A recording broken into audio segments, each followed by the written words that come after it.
The bullet tore through Jake Morrison's shoulder just as the storm clouds rolled over the Texas plains, and he knew with absolute certainty that he was going to die alone in the dirt unless he found shelter within the next hour. Blood soaked through his coat, the old leather one his father had given him before the war, and every breath felt like broken glass in his chest.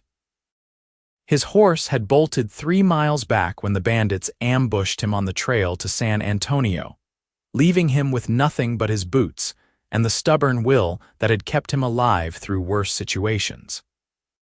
The year was 1876, and Texas was still wild enough that a man could disappear without a trace, his bones picked clean by coyotes before anyone even noticed he was missing. Jake stumbled forward, pressing his hand against the wound, watching his own blood drip onto the dusty ground. The sky above him turned an ominous shade of purple, and he could smell rain coming.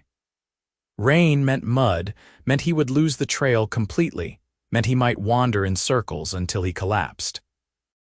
He had been riding from El Paso with money from a cattle sale, money that now sat in the saddlebags of bandits who had scattered like cockroaches when he managed to shoot one of them in the leg. His vision blurred at the edges, but he forced himself to keep moving, one foot in front of the other. That was all he could do, 1 foot, then another, then another. The prairie stretched endlessly in every direction, broken only by scattered mesquite trees and the occasional rocky outcropping. He had been so careful, so cautious for the entire journey, and yet they had found him anyway. 3 men with bandanas covering their faces and greed in their eyes. Through the haze of pain, Jake spotted something that made his heart leap. Smoke, thin and gray against the darkening sky, rising from behind a cluster of cottonwood trees near what had to be a creek bed. Where there was smoke, there was fire. Where there was fire, there were people. His legs felt like they were made of lead, but he pushed himself toward that tendril of hope. The world tilted sideways, and he realized he was falling. His knees hit the ground hard, and he tasted dust and blood. Get up, he told himself. Get up or die right here. His father's voice echoed in his memory, telling him that a Morrison never quit, never gave up, never let the world beat him down. Jake planted his hands in the dirt and pushed himself back to his feet, swaying like a drunk outside a saloon. The smoke was closer now. He could see the outline of a small cabin, weather-beaten and worn but standing solid against the elements. A garden grew beside it, neat rows of vegetables that someone tended with care. Laundry hung on a line, frozen in place without any wind to move it. The scene looked peaceful, almost unreal after the violence of the afternoon. Jake made it to the front door and raised his fist to knock, but his strength finally gave out. He fell forward, his weight hitting the door hard enough to make it swing inward. He crashed onto wooden floorboards, and the last thing he saw before darkness took him was a pair of startled brown eyes staring down at him from a face framed by dark hair coming loose from its braid. When consciousness returned, it came in waves. First, he felt warmth. Then softness beneath him that was certainly not the hard ground. Then pain, sharp and burning in his shoulder. He groaned and tried to sit up, but gentle hands pushed him back down. "Do not move yet," a woman's voice said, firm but not unkind. "You have lost a great deal of blood, and I am not finished cleaning the wound." Jake forced his eyes open and found himself staring up at wooden rafters. He was lying on a bed, his shirt removed, and the woman he had glimpsed before was bent over him with a cloth in her hand. She was younger than he had first thought, probably in her mid-20s, with olive skin and dark eyes that held both intelligence and wariness. Her hair fell past her shoulders in waves, and her hands moved with practiced efficiency as she worked on his shoulder. "The bullet went clean through," she said without looking at his face. "That is fortunate. If it had lodged inside, I would have had to dig it out, and that would have been much worse for both of us." "Who are you?" Jake managed to croak out. His throat felt like sandpaper. "My name is Elena Vasquez," she replied, finally meeting his eyes. "And you are bleeding all over my good blankets, so I hope you have a compelling reason for appearing at my door like some half-dead outlaw." Despite the pain, Jake felt a flicker of amusement. Not an outlaw. Got robbed on the trail. 3 men took everything I had except my life, and they almost got that too. Elena's expression softened slightly. When did this happen? Few hours ago, I think. Lost track of time. She nodded and turned away, moving to a basin of water that sat on a nearby table. When she returned, she had fresh cloths and what looked like a bottle of whiskey. This is going to hurt, she warned him. Everything already hurts, Jake said, but when she poured the whiskey directly onto the wound, he bit back a curse that would have made a preacher faint. Fire spread through his shoulder and his vision went white for a moment. I did warn you, Elena said, and there might have been the smallest hint of sympathy in her voice. She worked quickly, bandaging the wound with strips of clean cloth, wrapping them around his shoulder and across his chest. Her fingers were cool against his fevered skin, and despite everything, Jake found himself noticing the careful precision of her movements. You have done this before, he observed. My father was a doctor, Elena said. He taught me many things before he died. I am sorry for your loss. She did not respond to that, just finished tying off the bandage and stepped back to examine her work. You will need to rest for several days at least. The wound must have time to begin healing and you need to regain your strength. You are welcome to stay here until then. Jake tried to sit up again, more successfully this time though the room spun alarmingly. I cannot impose on you like that. You do not know me. I could be anyone. Elena raised an eyebrow. You could be anyone, this is true. But right now, you are a wounded man who will die if he tries to travel, and I am not in the habit of letting people die when I can prevent it. She crossed her arms over her chest, and Jake noticed for the first time that she was wearing a simple cotton dress, faded but clean with an apron over it. Besides, if you were going to hurt me, you would have done it already instead of passing out on my floor. Fair point, Jake admitted. I am Jake Morrison, and I promise I mean you no harm. Good, then we understand each other. Elena moved to the fireplace that dominated one wall of the cabin. A pot hung over the flames, and the smell of something savory made Jake's stomach clench with sudden hunger. When did you last eat? This morning. Had some dried beef and hardtack. Then you must be starving. I will bring you some stew. She ladled thick liquid into a bowl and brought it to him, along with a hunk of bread. Eat slowly. Your body has been through a trauma. Jake took the bowl gratefully and tasted the stew. It was simple fare, vegetables and a little bit of meat in a rich broth, but it tasted like the finest meal he had ever eaten. He forced himself to eat slowly as instructed, even though every instinct told him to gulp it down. Elena watched him for a moment, then turned her attention back to the fire. The cabin was small but well-maintained, Jake noticed as he ate. One room that served as living space, kitchen and bedroom with a loft above that probably held storage. The furniture was simple but sturdy, built to last. Everything was clean and organized, the home of someone who took pride in her surroundings. A rifle hung above the door, and he noticed a pistol on the table within easy reach.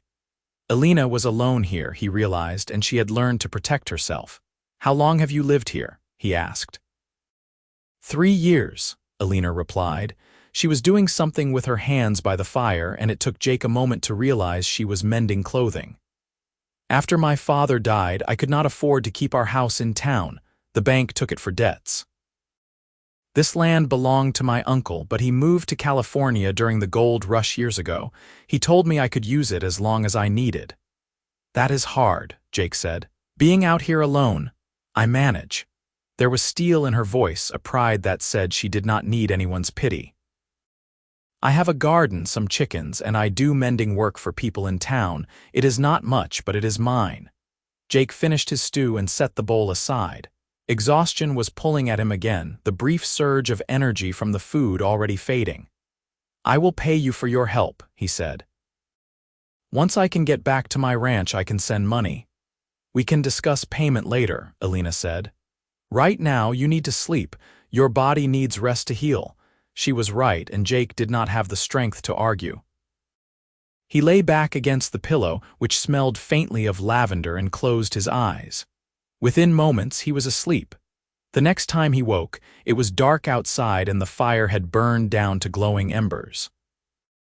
Jake's shoulder throbbed with a dull, persistent ache, but the sharp agony had faded to something more manageable. He turned his head carefully and saw Elena sitting in a chair near the fire, a blanket wrapped around her shoulders. She had given him her bed, he realized. She was spending the night in an uncomfortable chair so he could rest properly. "You should take your bed back," he said into the darkness.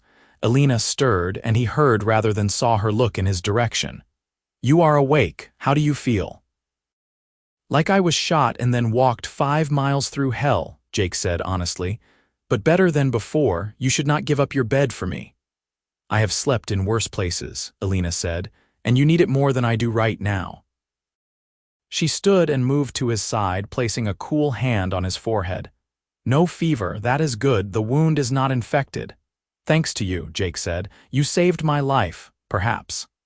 In the dim light, he could just make out the shape of her face, the curve of her cheek. "Or perhaps you would have survived anyway. You seem like a stubborn man." Stubborn enough to get shot by bandits, apparently. That earned him a soft laugh, barely more than a breath. Stubborn enough to walk to safety afterward, which is more impressive. She returned to her chair. "Go back to sleep, Jake Morrison. Tomorrow you can tell me more about yourself if you wish, but tonight you need rest." Jake wanted to protest again, wanted to insist she take the bed, but his body had other ideas. Sleep pulled him down like a warm tide, and he surrendered to it. The days that followed fell into a pattern.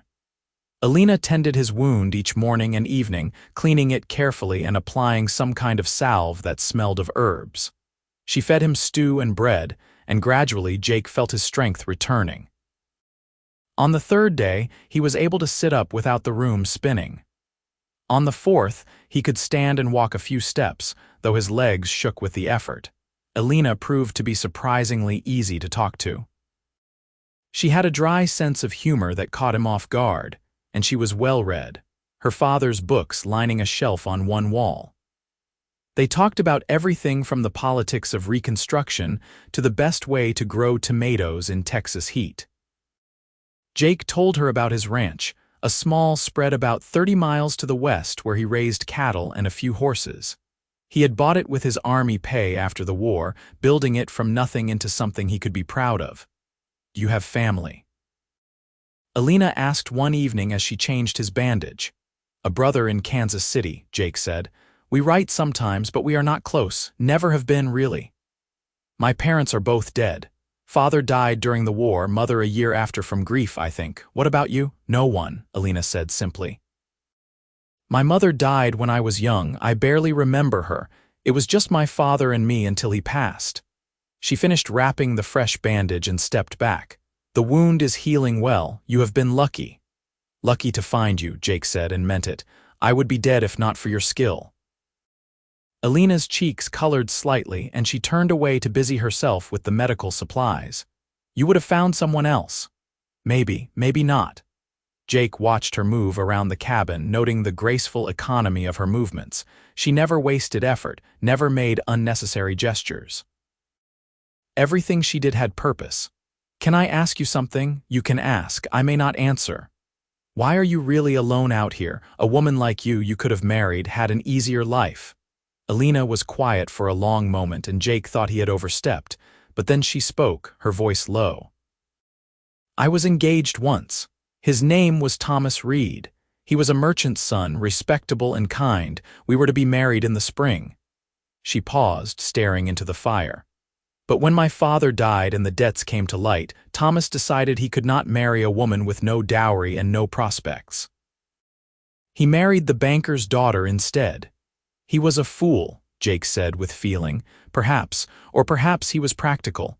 Either way, I learned that I could not rely on anyone but myself." Elena turned to face him, and in the firelight her eyes were fierce. "I will not apologize for choosing survival on my own terms rather than begging for scraps from someone else's table." "I would never ask you to," Jake said quietly. "What you have built here, alone, it is remarkable. You should be proud." Something in Elena's expression softened. "Thank you," she said, and the words carried weight. That night, Jake lay in bed unable to sleep despite his exhaustion. He kept thinking about Elena, about her strength and her stubbornness, and the way she had opened her home to a stranger without hesitation. He thought about her laugh, rare but genuine when it came. He thought about her hands, careful and competent as they tended his wound. And he realized, with a mixture of surprise and inevitability, that he was beginning to care for her in a way that had nothing to do with gratitude. By the end of the first week, Jake was strong enough to help around the cabin. Elena protested at first, insisting he needed more rest, but he wore her down with persistence. He chopped wood for her, stacked it neatly by the door. He fixed a broken hinge on the chicken coop and reinforced a section of fence that had been sagging. Elena watched him work with a mixture of exasperation and something that might have been appreciation. "You are supposed to be recovering," she said one afternoon, finding him repairing the roof where a few shingles had come loose. "I am recovered enough for this," Jake called down. "Besides, I owe you more than I could ever repay. The least I can do is make sure your roof does not leak when the rains come." "The least you could do is not fall off my roof and break your neck," Elena retorted, but there was no real anger in her voice. "I did not save your life just so you could throw it away on household repairs." Jake climbed down the ladder and stood facing her, close enough to see the flecks of gold in her brown eyes. "Why did you save me?" he asked. "Really, you could have turned me away, let me die on your doorstep. No one would have blamed you." Elena met his gaze steadily. "Because it was the right thing to do," she said. "Because I know what it is like to be alone and desperate. Because I could help, so I did." She paused, then added more softly, "And because when I looked at you lying on my floor, bleeding and half-conscious, I saw someone worth saving." The moment stretched between them, fragile and charged with something neither of them had words for yet. Then Elena turned away, breaking the spell. "There is stew for dinner," she said, her voice determinedly casual. "Come inside when you are finished." Jake watched her go, his heart beating faster than it had any right to given his injury. He was in dangerous territory here, he knew. Elena was not a woman to be trifled with, not someone to be charmed and then abandoned. If he let himself care for her, truly care, it would change everything. But perhaps, he thought as he gathered his tools, everything needed changing. That evening, as they ate dinner together, Jake noticed Elena working on something by the firelight.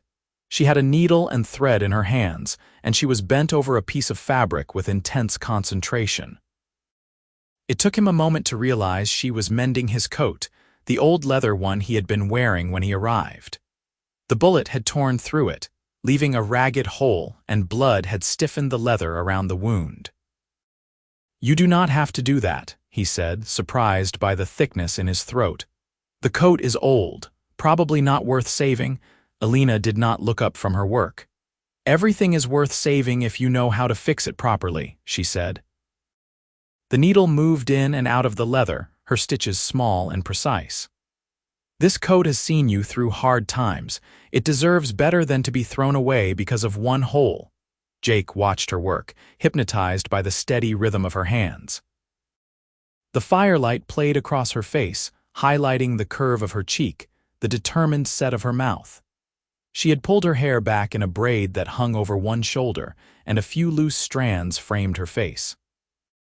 She looked beautiful, he thought, in a way that had nothing to do with conventional prettiness and everything to do with the strength and purpose that radiated from her.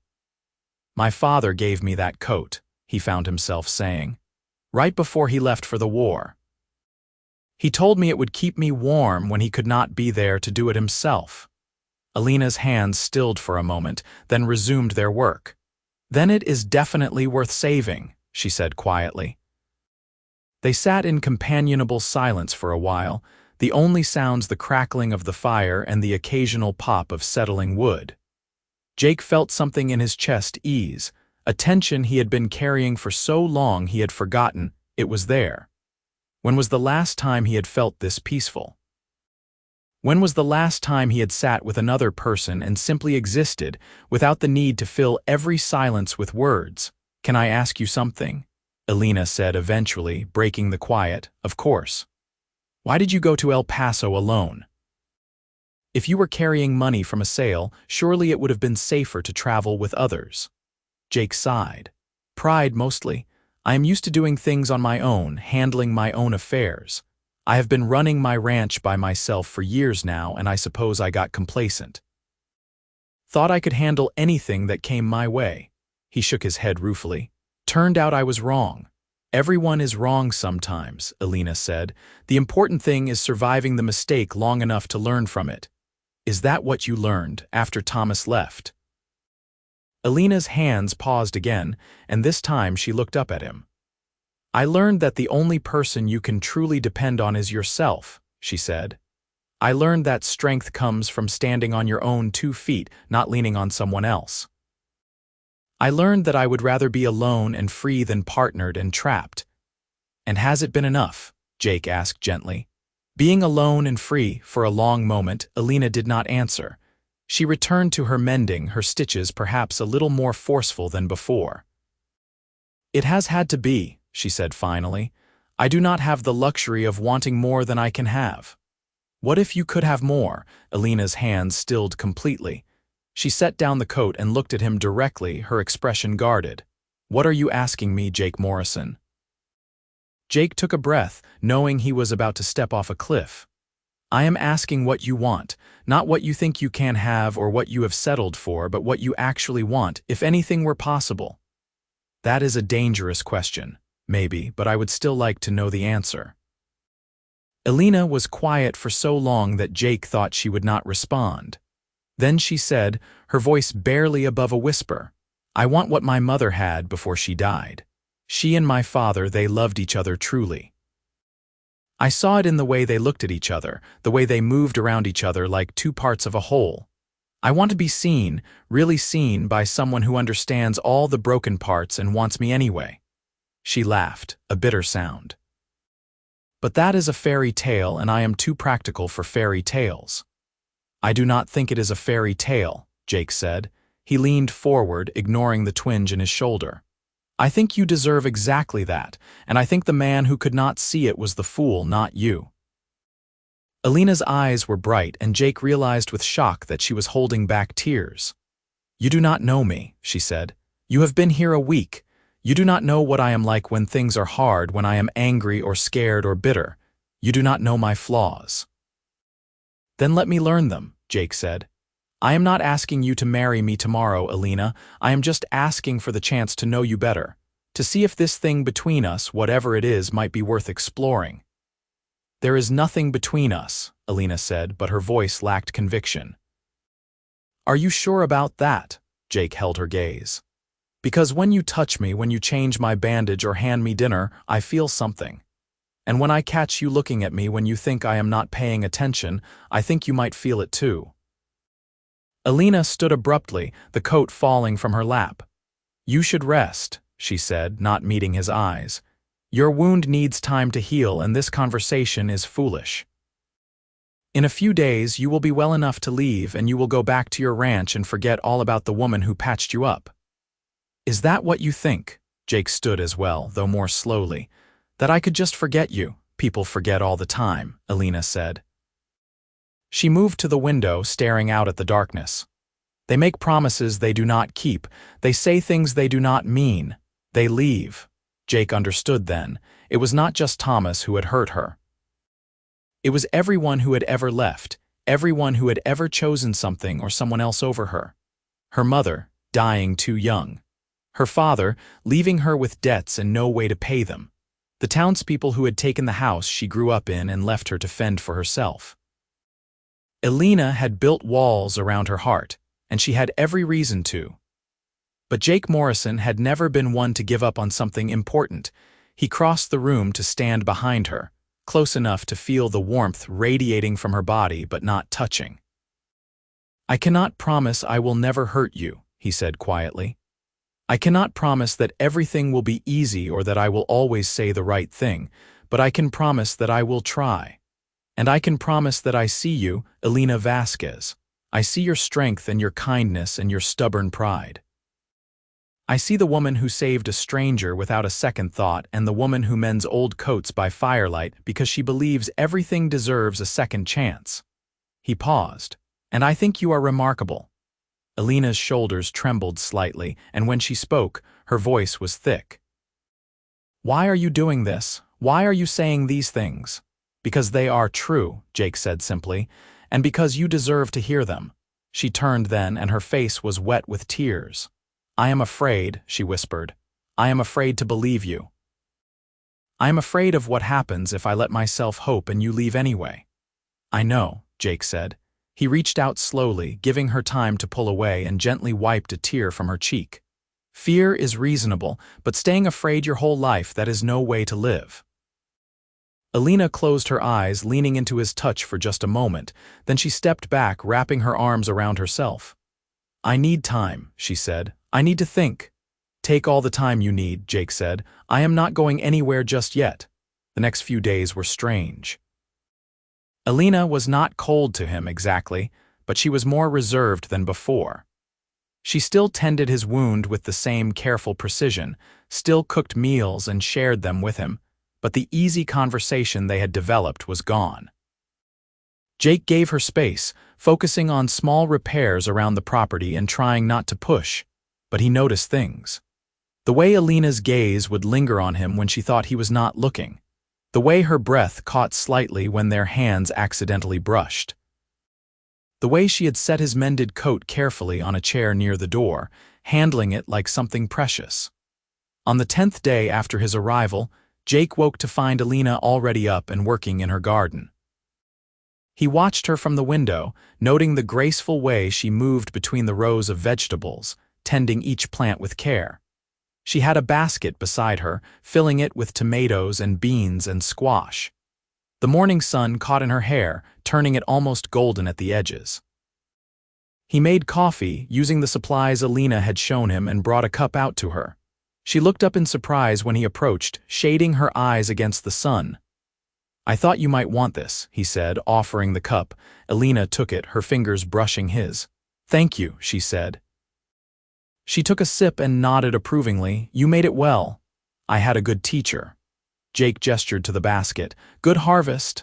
Better than I expected. The tomatoes especially have been thriving." She picked up the basket and started walking back toward the cabin, Jake falling into step beside her. "I will take some to town tomorrow. Mrs. Henderson at the general store buys my surplus." "Let me come with you," Jake said. "You should not make that trip alone." Elena glanced at him. "I have been making it alone for 3 years. I know, but you do not have to tomorrow." She considered this for a moment, then nodded. "All right, we will leave at dawn." The next morning, they loaded the wagon with Elena's vegetables and goods she had finished mending for various customers. Jake hitched up her mule, an old but steady creature named Josephine, and they set off as the sun was painting the eastern sky pink and gold. The town was about 5 miles away. Close enough for a day trip, but far enough that Elena's cabin felt isolated. As they rode, Elena told him about the town. Silver Creek was small, maybe 300 people, with a main street that consisted of a general store, a saloon, a church, and a handful of other businesses. Most people were ranchers or farmers, scratching out a living from the hard Texas earth. It was the kind of place where everyone knew everyone else's business, for better or worse. "They will talk about you," Elena warned as they approached the outskirts. "The women especially. They will want to know who you are and why you are with me." "What should I tell them?" "The truth," Elena said. "That you were injured and I helped you, that you are recovering before returning to your ranch." She paused. "Is that still your plan, to return to your ranch, eventually?" Jake said carefully. "I have responsibilities there. Cattle that need tending, repairs that need to be made, but I am in no rush." Elena nodded but did not respond, keeping her eyes on the road ahead. Silver Creek was just as Elena had described it, a dusty collection of buildings that looked like they had been dropped onto the prairie and left to weather as best they could. They pulled up in front of the general store, and Jake helped Elena down from the wagon. Several people turned to stare, their curiosity obvious. Inside the store, a plump woman with graying hair looked up from the counter and beamed. "Elena, right on time as always." Then her eyes landed on Jake and her smile turned speculative. "And who is this?" Mrs. Henderson, this is Jake Morrison. He was injured on the trail and I have been tending his wound. Jake, this is Mrs. Henderson. She runs the store. Pleasure to meet you, ma'am, Jake said, tipping his hat. Injured, you say? Mrs. Henderson's eyes gleamed with interest. How did that happen? Bandits, Jake said shortly, but I am recovering well thanks to Miss Vasquez's care. Is that so? Mrs. Henderson looked between them, clearly drawing her own conclusions. Well, isn't that fortunate? Elena has always had skilled hands. Her father taught her well. They conducted their business, Elena trading her vegetables and collecting payment for the mending work. Mrs. Henderson chatted the entire time, asking questions that were just barely polite enough not to be rude. Jake answered briefly when addressed, but mostly he let Elena handle the conversation. As they were leaving, Mrs. Henderson called out, "You should bring Mr. Morrison to church on Sunday, Elena. I am sure Reverend Thompson would love to meet him." Elena's smile was tight. "We will see," she said, and ushered Jake out the door. That was exhausting, Jake said once they were back in the wagon. That was Mrs. Henderson, Elena replied. By nightfall, everyone in Silver Creek will know that I have a man staying at my cabin. By tomorrow, half of them will have us married with children on the way. Does that bother you? Elena shrugged.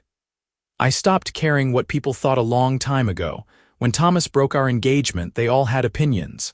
Some pitied me, some blamed me, some were just glad to have something to gossip about. I learned that their opinions do not matter. For what it is worth, Jake said, I think you are handling it with remarkable grace. Elena looked at him, something soft in her expression. You say things like that and it makes it very hard to keep my walls up. Good, Jake said, and was rewarded with a small smile. They made 2 more stops, one at the seamstress who had more mending work for Elena, and one at the feed store where Elena bought supplies for her chickens. At each stop, people stared and speculated. Jake endured it patiently, understanding that this was the price of being with Elena in public. He made no attempt to explain or justify his presence beyond the simple truth that she had saved his life. On the way back, they stopped by a creek to let Josephine drink and rest. Jake spread a blanket on the grass and they sat together, sharing the lunch Elena had packed. The day was warm but not oppressively hot, and a slight breeze rustled through the cottonwood trees. Thank you for coming with me, Elena said, watching the water flow past. It was nice to not be alone. I enjoyed it, Jake said honestly, even Mrs. Henderson's interrogation. Elena laughed, a real laugh that lit up her whole face. She means well, she just has no sense of boundaries. Most people do not, in my experience. Jake leaned back on his elbows, tilting his face toward the sun. At my ranch, I am far enough from town that I do not have to deal with it much. But when I do go in for supplies, it is always the same questions. When are you going to settle down? Do you not want a wife? Are you going to die alone with only your cattle for company? And what do you tell them? I tell them I am waiting for the right person. Jake turned his head to look at her. I tell them I would rather be alone than with someone who does not understand me. Elena's gaze was unreadable. And have you found that person, someone who understands you? I think I might have, Jake said quietly. The air between them felt charged, full of possibility and risk. Elena looked away first, pulling a blade of grass and twisting it between her fingers. My father used to tell me that the heart knows things the mind cannot explain, she said. He said that when he met my mother, he knew within a week that he was going to marry her. It terrified him because it made no logical sense, but he could not deny what he felt. What happened to your mother? Jake asked gently. Fever, Elena said. I was 8 years old. 1 week she was fine, the next she was gone. My father never remarried. He said he had his great love and nothing else would ever compare. She smiled sadly. I always thought that was romantic, but also terribly sad. He spent 20 years alone rather than risk loving someone new. Do you think he was wrong? I think he was scared, Elena said. And I understand that. Loving someone and losing them, it breaks something inside you. My father was never quite whole after my mother died. He functioned, he provided for me, but there was always a sadness in him that never went away. And you are afraid the same thing will happen to you, Jake said, understanding dawning. That is why you keep everyone at a distance. Not because you do not want to love, but because you are afraid of the loss that comes with it. Elena turned to look at him, and her eyes were bright with unshed tears. How did you know that? Because I am afraid of the same thing, Jake admitted. I watched my mother waste away after my father died. I saw what grief did to her, how it hollowed her out until there was nothing left. And I swore I would never let myself care for someone that much, never give anyone that kind of power over me. But, Elena prompted. But I am learning that being afraid of loss is just another way of being alone, Jake said. And I am tired of being alone. Elena was quiet for a long moment, then she reached out and took his hand. Her fingers were small and calloused, strong from work. I am tired of being alone too, she whispered. Jake squeezed her hand gently. Then maybe we can be not alone together, see where it goes. That is terrifying, Elena said, but she did not pull her hand away. Most worthwhile things are, Jake replied. They sat there for a while longer, hands clasped, watching the water flow past. It was not a declaration of love or a promise of forever. It was just a beginning, tentative and fragile. But sometimes, Jake thought, a beginning was enough. That evening, back at the cabin, Elena made dinner while Jake tended to Josephine and secured the wagon. When he came inside, he found Elena standing by the fire, holding his mended coat. She turned when she heard him enter, and there was something vulnerable in her expression. I finished it, she said, holding it out to him. The coat, it is as good as I can make it. Jake took the coat and examined her work. The hole had been carefully patched, the stitches so small and precise they were barely visible. She had cleaned the leather and conditioned it, removing the bloodstains and restoring some of the material's original suppleness. It looked, if not new, then at least cared for, valued. This is incredible, he said, running his fingers over the repair. I cannot even see where the damage was. That is the point, Elena said. A good repair should not be obvious. It should look like it was always whole. Jake looked at her, this woman who had taken something broken and made it whole again, who had done the same for him in more ways than one. Elena, he said, his voice rough with emotion. She stepped closer, close enough that he could see the flecks of gold in her eyes, the way her lips parted slightly as she breathed. Yes, can I kiss you? Jake asked. I have wanted to since that first day in town when you laughed. Maybe even before that, but I need to know it is what you want too. For answer, Elena rose onto her toes and pressed her lips to his. It was a gentle kiss, tentative and sweet, but it sent electricity racing through Jake's veins. He wrapped his arms around her carefully, mindful of his still healing shoulder, and deepened the kiss. Elena made a soft sound and leaned into him, her hands coming up to rest on his chest. When they finally broke apart, both breathing hard, Elena's cheeks were flushed. I have wanted that too, she admitted. I tried to convince myself it was just gratitude or loneliness, but I could not stop thinking about you. Good, Jake said, pressing his forehead to hers. Because I am absolutely thinking about you all the time, it is becoming a problem. Elena laughed, and the sound was like music. What are we doing, Jake Morrison? I think we are giving ourselves a chance, Jake said. I think we are being brave enough to hope for something good. I am not very good at hope, Elena said softly. Then I will hope enough for both of us until you learn, Jake promised. They stood there in the firelight, wrapped in each other's arms, and for the first time in longer than either could remember, neither of them felt alone.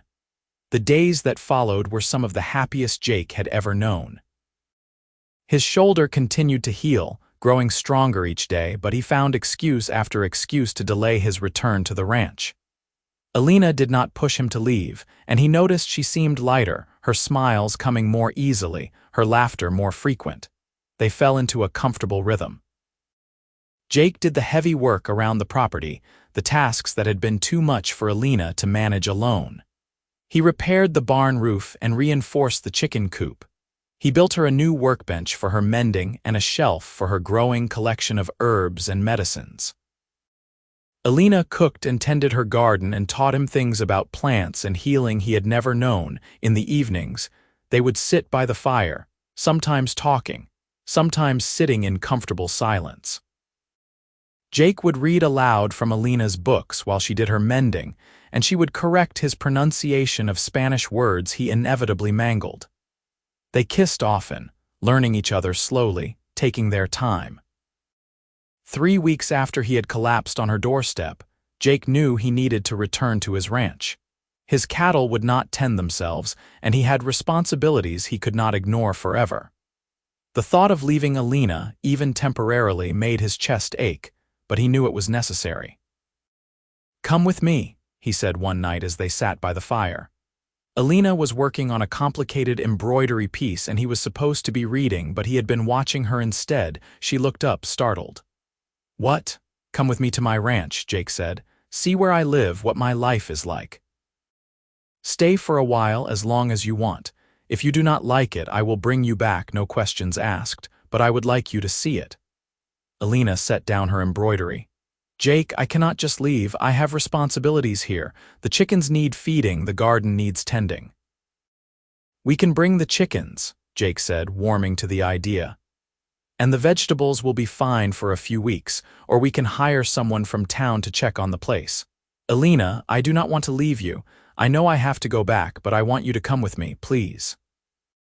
"You are asking me to uproot my entire life on faith," Elena said, but he could hear the longing in her voice. "No," Jake said firmly. "I am asking you to take a trip, to spend some time with me and see if this thing between us can survive in a different setting. That is all.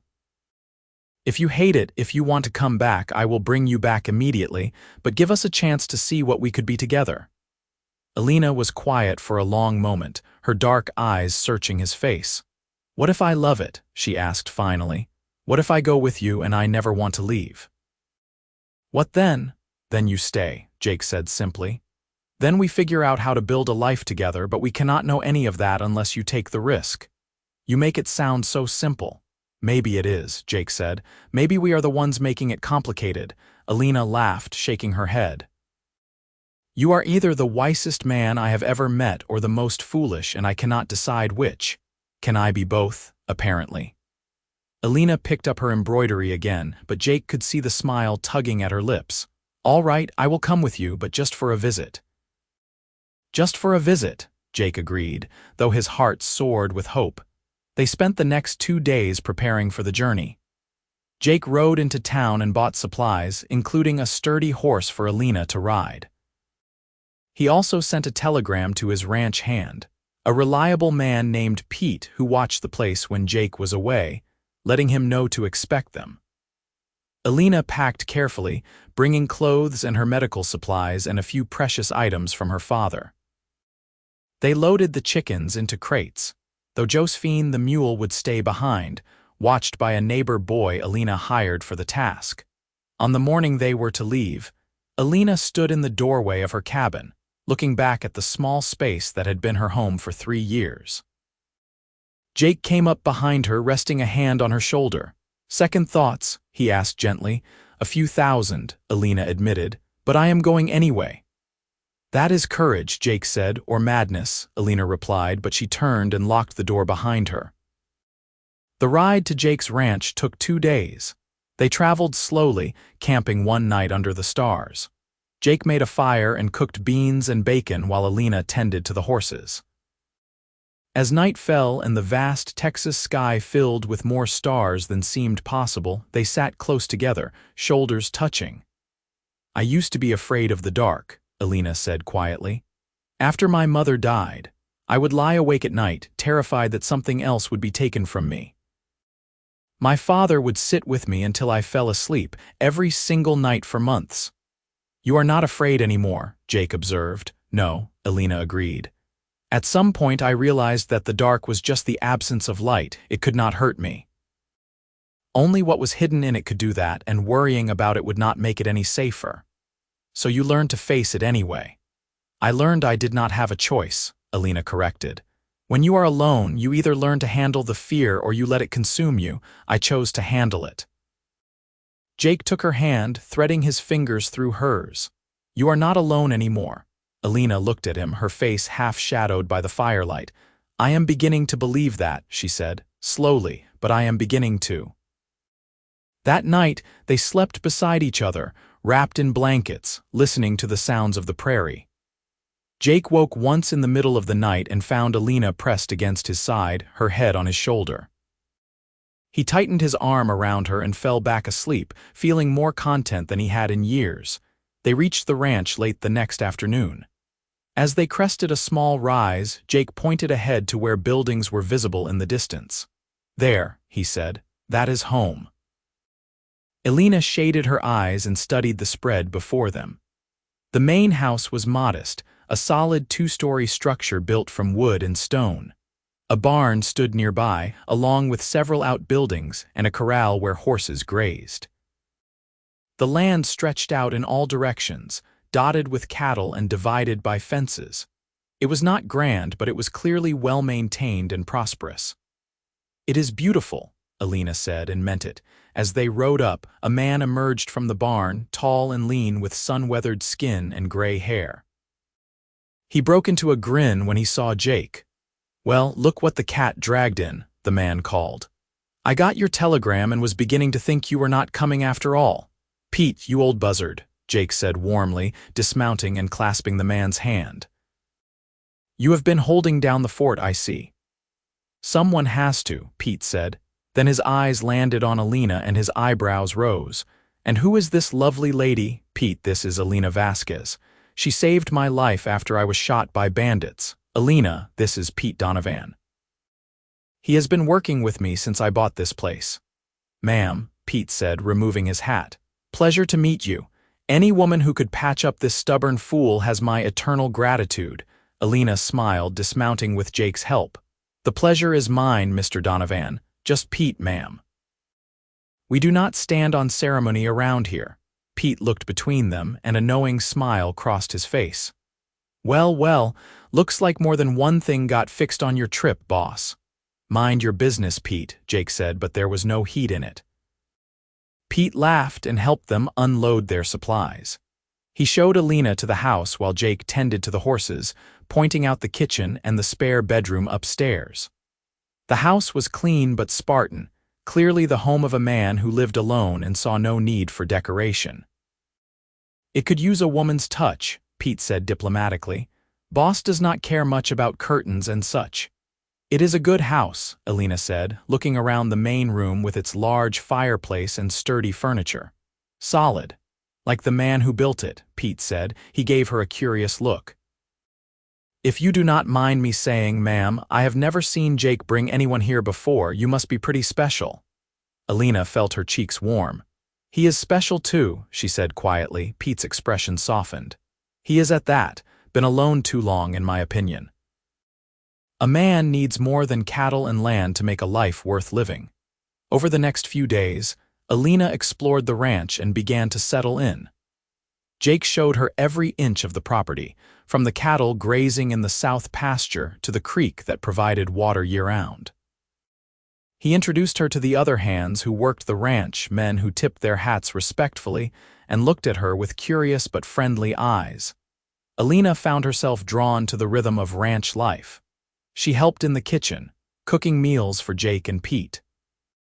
She tended the small garden behind the house that had been neglected, bringing it back to life with the same care she gave her own.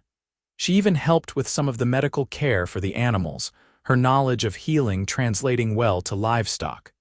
But it was the evenings she loved most. After the work was done and the sun was setting, she and Jake would sit on the porch, watching the sky turn brilliant shades of orange and pink. Sometimes they talked, sharing stories from their pasts, dreams for the future. Sometimes they simply sat in comfortable silence, Jake's arm around her shoulders, her head resting against his chest. I could get used to this, Elena admitted one evening about a week after their arrival. Jake's arm tightened around her. I was hoping you would say that. It is strange, Elena continued. I spent so long convinced I needed to be alone, needed to rely only on myself, but being here with you, it does not feel like giving up my independence. It feels like gaining something I did not know I was missing. "What is that?" Jake asked softly. "Partnership," Elena said. "The sense that I have someone in my corner, someone who sees me as an equal, not a burden or a prize. You do not try to take care of me like I am fragile. You work beside me like I am capable, and that means more than you know." Jake turned to face her, cupping her face in his hands. "You are the most capable person I have ever met," he said, "and also the most extraordinary. Every day I am amazed that you chose to save me, that you gave me a chance. I do not take that for granted." Elena kissed him, pouring all the emotion she could not quite put into words into the gesture. When they broke apart, she said, "I think I am falling in love with you, Jake Morrison, and it terrifies me." "I know," Jake said, his thumb stroking her cheek. "Because I am falling in love with you too, and it terrifies me as well. But I would rather be terrified with you than safe and alone." "That is either very romantic or very foolish," Elena said, but she was smiling.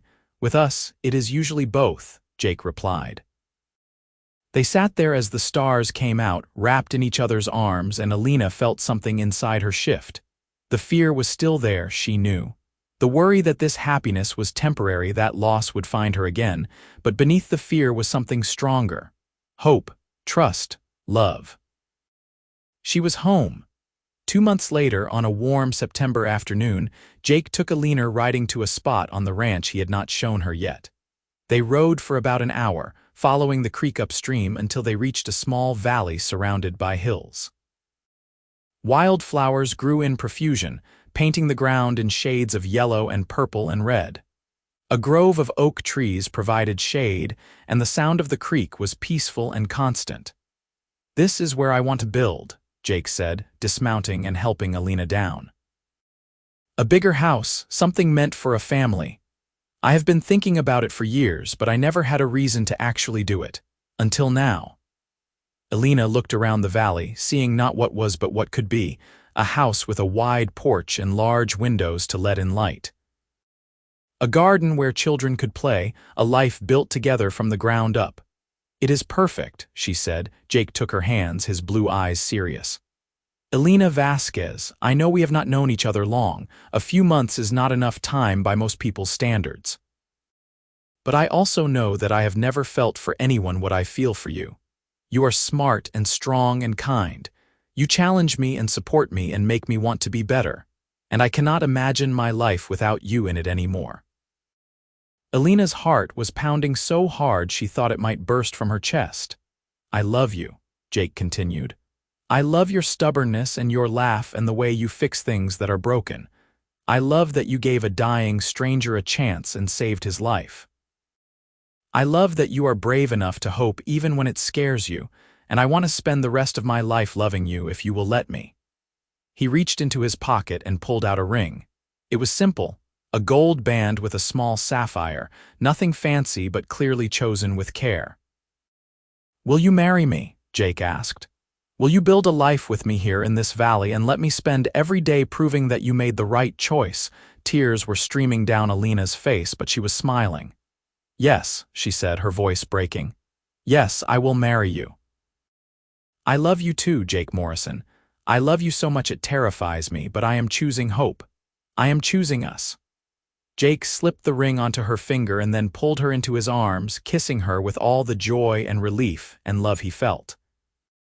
Elena kissed him back, tasting salt from her own tears, and felt like her heart might burst from happiness. When they finally broke apart, Jake said, "You fixed things I forgot were broken. That night you were mending my coat, I realized you were not just fixing the leather, you were fixing me. All the parts of me that had shut down, that had given up on connection and love and hope. You made me whole again." "You did the same for me," Elena said. "You made me believe that being strong does not mean being alone, that I can depend on someone without losing myself." They stood there in the valley that would become their home, holding each other as the sun moved slowly across the sky. And for the first time, neither of them was afraid of what the future might hold. Because whatever came, they would face it together.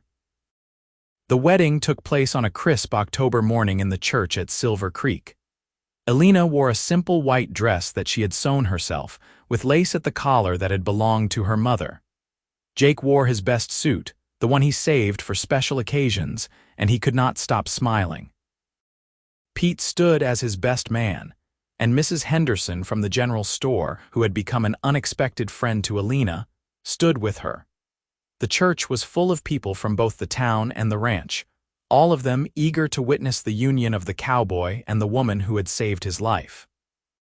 Reverend Thompson performed the ceremony, speaking about the power of love to heal and transform.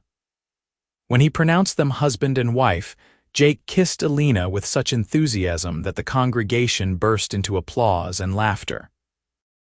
The reception was held at the ranch, with tables set up outside and food contributed by what seemed like everyone in the county. There was music and dancing, and Elena found herself swept from one partner to another, everyone wanting to congratulate the bride. But her eyes kept finding Jake across the crowd, and each time their gazes met, she felt the same flutter of joy and disbelief that this was real, that he was hers and she was his.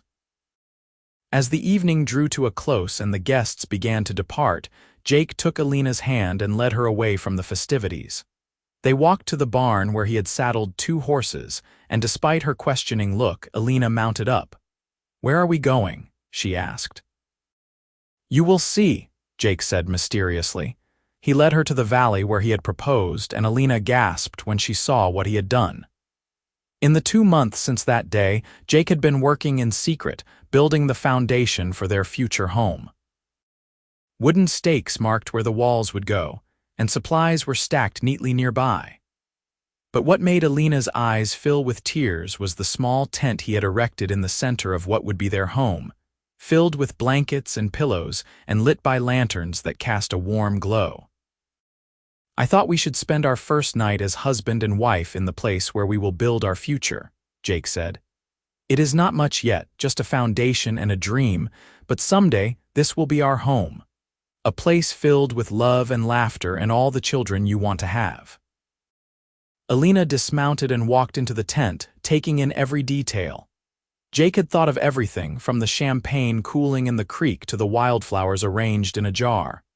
"This is perfect," she said, turning to face him. "You are perfect, not perfect," Jake said, joining her in the tent. "But perfect for you, I hope." "Definitely perfect for me," Elena agreed. That night, under the stars in the valley that would become their home, Jake and Elena celebrated their union. They made love slowly, tenderly, learning each other in this new context. And afterward, wrapped in each other's arms, they talked about the future they would build together. The house with a wide porch and large windows. The children they hoped to have, at least 3, maybe more. The life they would create from love and hard work and stubborn hope. "I never thought I could be this happy," Elena whispered into the darkness. "Neither did I," Jake admitted. "But I am learning that the best things in life are the ones we never expected. Like a wounded cowboy showing up on my doorstep. Like a brave woman who fixes broken things," Jake replied, kissing her forehead. They fell asleep listening to the creek and the wind in the trees, 2 people who had found in each other exactly what they needed. The months that followed were busy ones. Jake worked on building their house with help from Pete and some of the other ranch hands. Elena divided her time between the ranch and her cabin, which they decided to keep as a place where she could continue her mending business and grow her medicinal herbs. She also began training some of the ranch women in basic medical care, sharing the knowledge her father had given her. By spring, the house was finished. It was everything they had dreamed of and more, with a large kitchen where Elena could cook and preserve food, a parlor with a fireplace for cold evenings, and 3 bedrooms upstairs for the family they hoped to have. Jake had built Elena a workroom where she could do her mending and store her medicines, with shelves for her books and a large window that let in plenty of light. They moved in on a sunny April day, carrying their few possessions across the threshold together. That night they christened every room in the house, laughing and loving and marveling at what they had built. "I have something for you," Jake said as they lay in their new bed, moonlight streaming through the windows. He reached into the bedside table and pulled out his old coat, the one Elena had mended by firelight all those months ago. "I want you to have this," he said. "I know it is strange giving you a coat that you already fixed, but it represents something to me. It is a reminder that broken things can be made whole, that wounds can heal, that people can find each other even in the darkest times." Elena took the coat, running her fingers over the careful stitches she had made. "I will treasure it," she said, "always." "I love you, Elena Morrison," Jake said. "I love you too, Jake Morrison," Elena replied. In August, Elena discovered she was pregnant. She told Jake one evening as they sat on the porch, watching the sunset paint the sky in brilliant colors. He whooped with joy and picked her up, spinning her around until she laughingly begged him to put her down. "We are going to have a baby," he kept saying, wonder in his voice.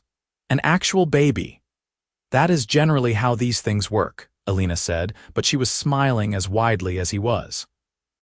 The pregnancy was not easy. Elena suffered from terrible morning sickness for the first few months, and Jake hovered anxiously, trying to help and mostly just getting in the way. But gradually, as her belly swelled and the baby grew, Elena bloomed. She glowed with health and happiness, and Jake fell even more in love with her if that was possible. They spent the months preparing, turning one of the bedrooms into a nursery. Jake built a cradle from oak wood, carving intricate designs into the headboard.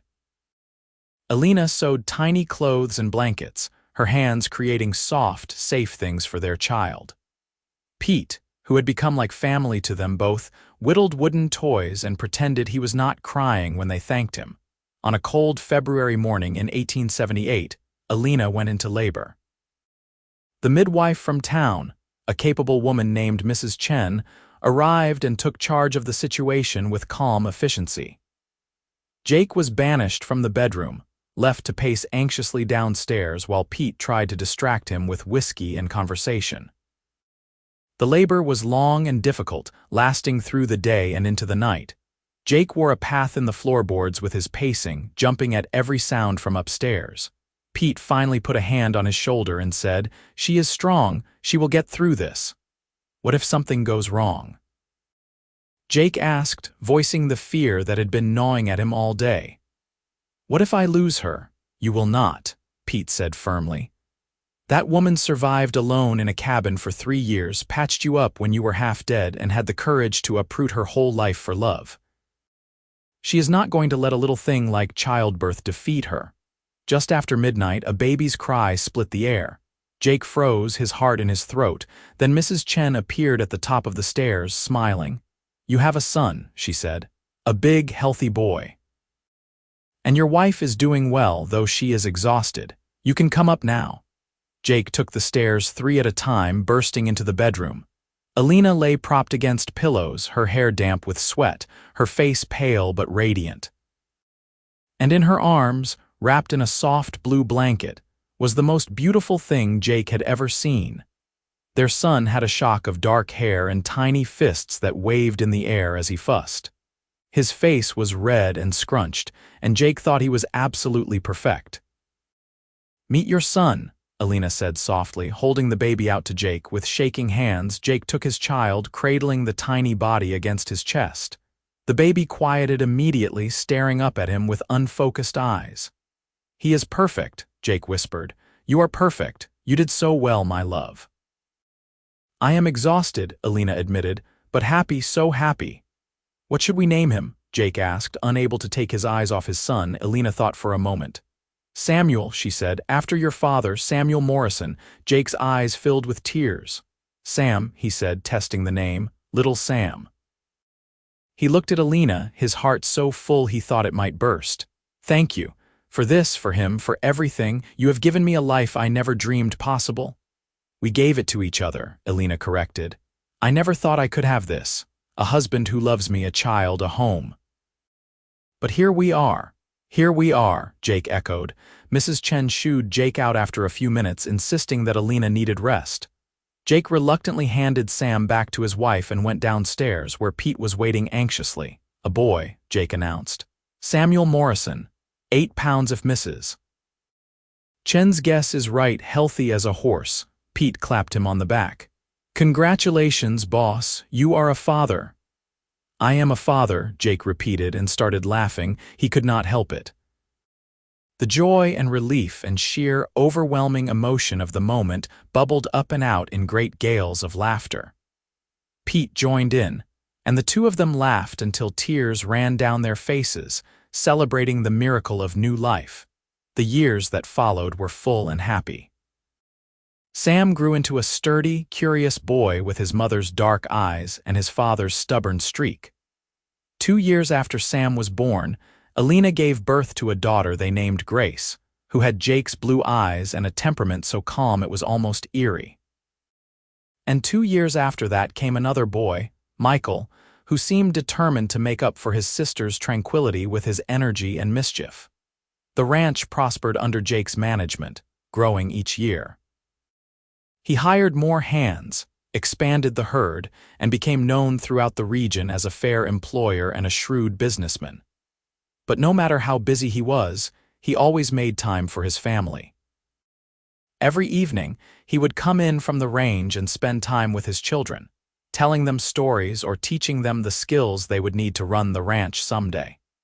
Elena continued her medical work, becoming the person people in the region turned to when they were sick or injured. She trained several younger women in her skills, creating a network of healers throughout the county. She also continued her mending, though more as a hobby now than necessity. There was something soothing about sitting by the fire in the evening, needle in hand, fixing things that were broken.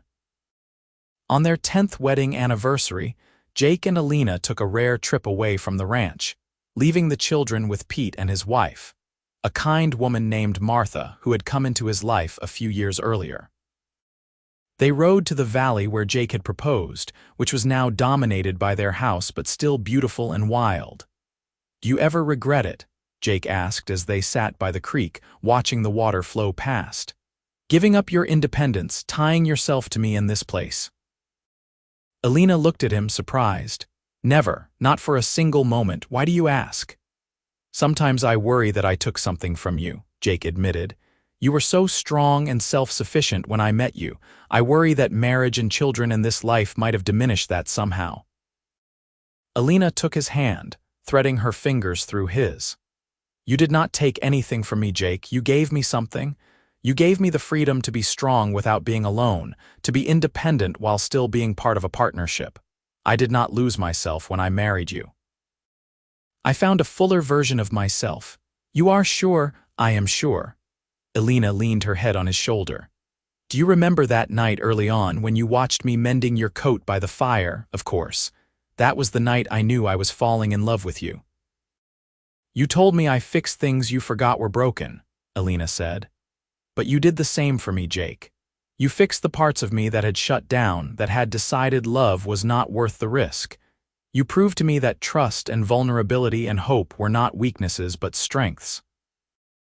You gave me a life beyond mere survival. You gave me a life worth living." Jake pulled her close, kissing the top of her head. "We did that for each other," he said. "We fixed each other and then we built something beautiful from the pieces." "Yes," Elena agreed. "We did." They sat there for a long time, watching the sun set over the land they had built their life on.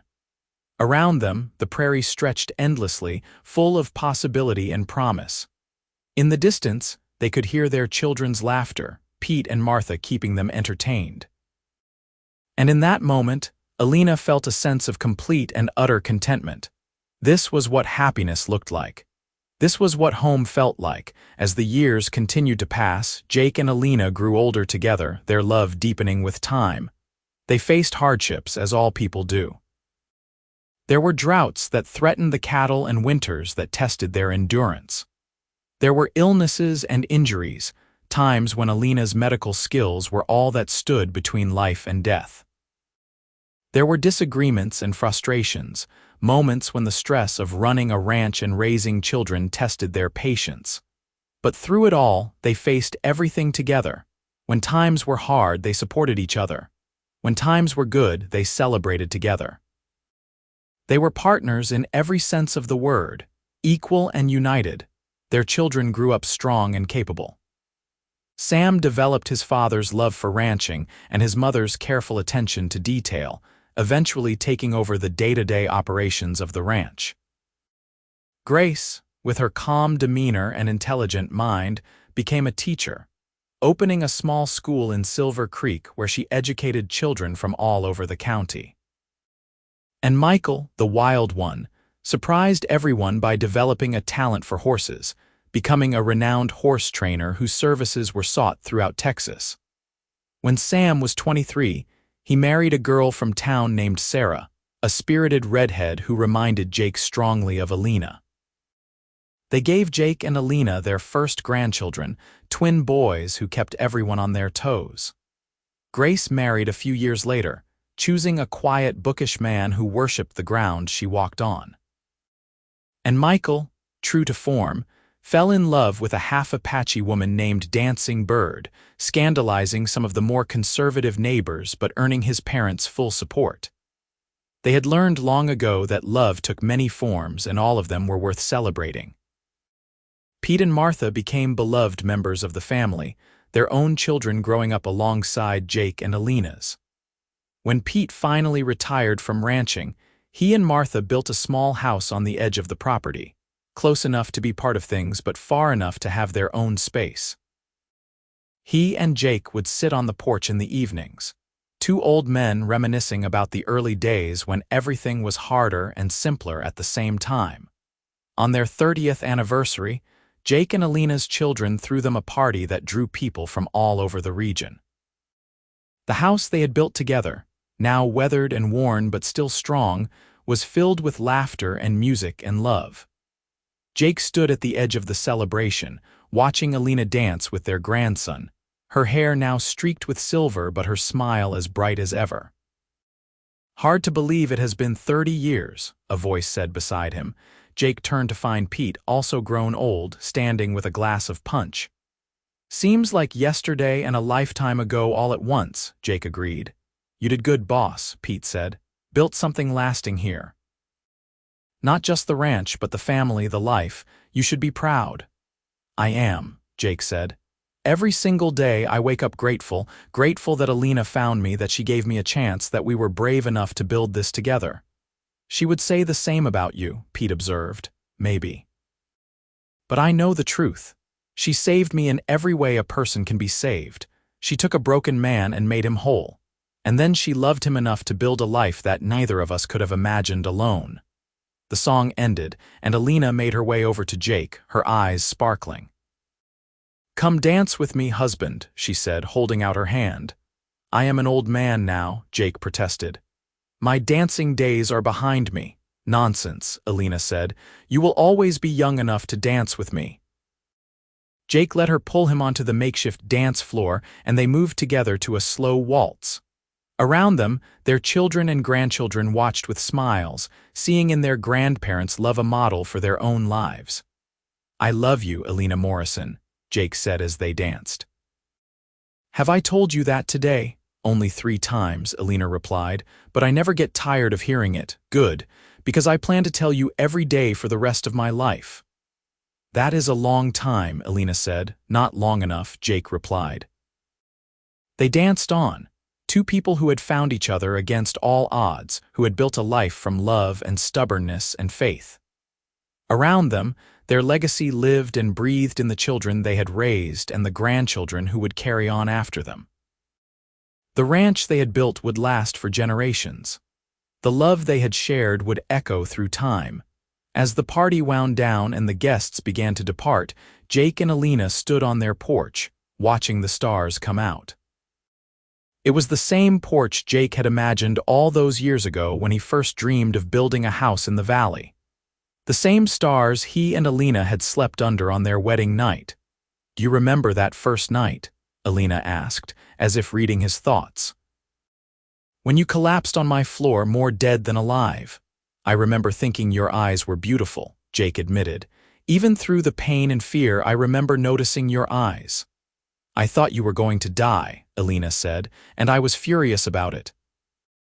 Furious that some stranger was going to make me watch another person I could not save." "But you did save me. We saved each other," Elena corrected. She leaned against him, fitting perfectly under his arm as she always had.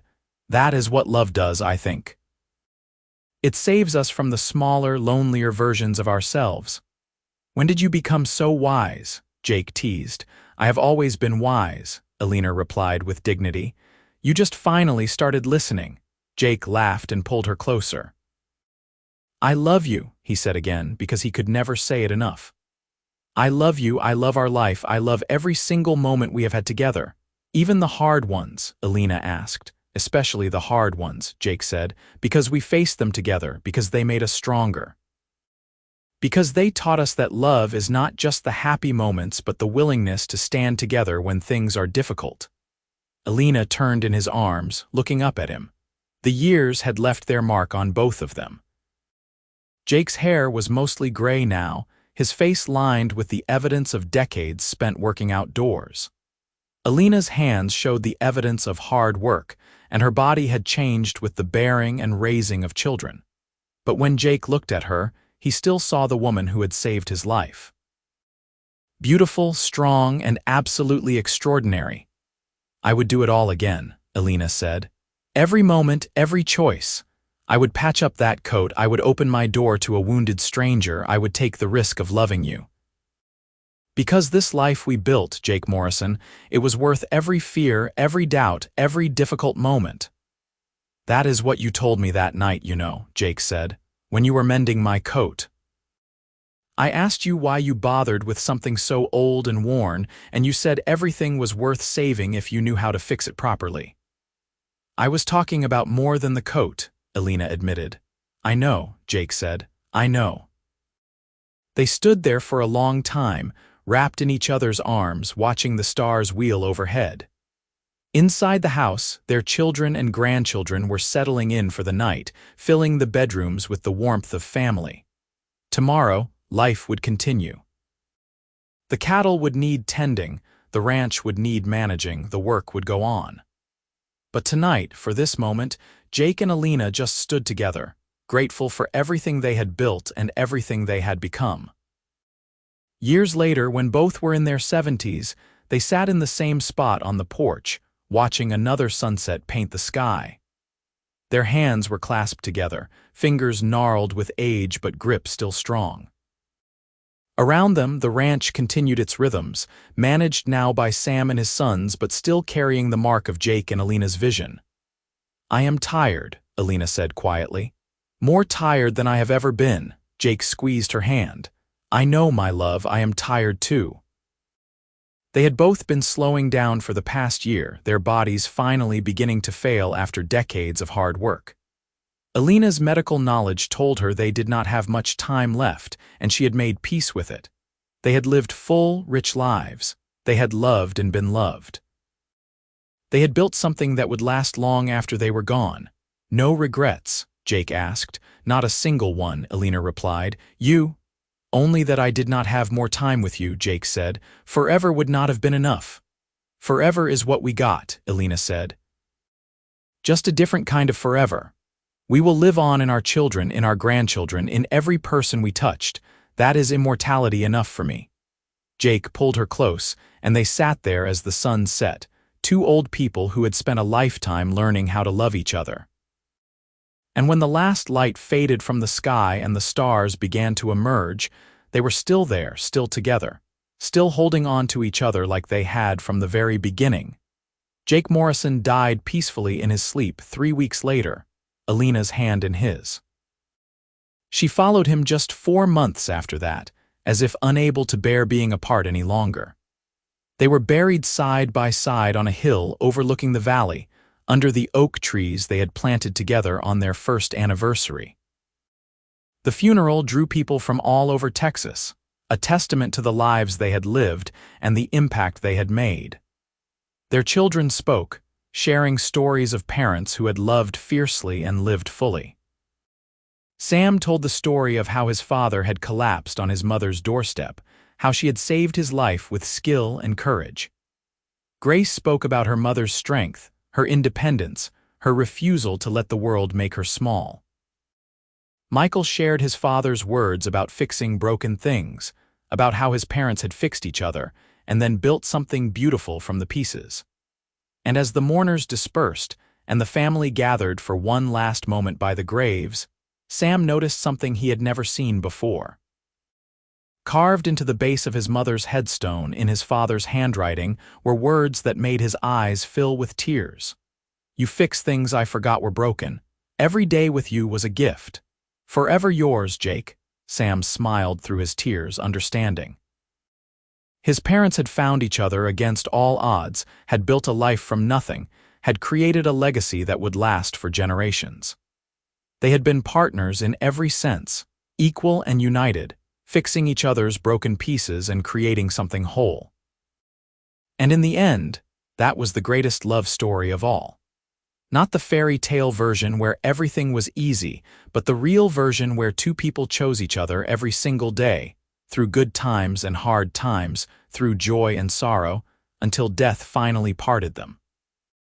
They had lived and loved completely, holding nothing back, and the world was better for it. As the family walked back to the house, Sam looked back one more time at his parents' graves. The sun was setting, painting the sky in brilliant shades of orange and pink, the same colors his parents had watched together for over 50 years. And in that moment, Sam could almost see them, young again, whole again, sitting together on their porch and watching the day end. His mother would be mending something by firelight, her hands steady and sure. His father would be watching her with wonder and love, grateful for every moment they had together. And they would be talking or perhaps sitting in comfortable silence, content in each other's presence. That was love, Sam realized. Not the dramatic declarations or grand gestures, though those had their place. Real love was sitting together by the fire, fixing broken things, building a life one day at a time. It was choosing each other again and again, through everything life threw your way. It was seeing all of someone, the broken parts and the whole parts, and saying, yes, this person is worth it. This person is home. His parents had found that kind of love, had nurtured it and protected it, and let it grow into something magnificent. And their children, raised in the warmth of that love, would carry it forward.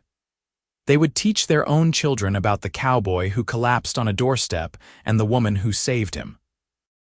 About how two broken people fixed each other and built an empire of love that would last long after they were gone. And generations later, when the story was told around fires and dinner tables, it would still carry the same message. That love is worth the risk. That broken things can be made whole. That sometimes, the person who saves you is also the person who needs saving. And that the greatest adventure of all is building a life with someone who sees you, truly sees you, and chooses to stay anyway. Jake and Elena Morrison had lived that truth. They had been brave enough to hope, courageous enough to love, stubborn enough to build something lasting. And in doing so, they had created not just a family or a ranch, but a legacy of love that would echo through time, inspiring everyone who heard their story to be a little braver, a little more hopeful, a little more willing to take the risk of loving completely. The sun set over the Texas prairie, painting the land in gold and shadow. The house in the valley stood strong, filled with the descendants of two people who had dared to love. And somewhere in the space between memory and eternity, Jake and Elena Morrison sat together, hands clasped, watching the stars come out, and knowing that what they had built would last forever.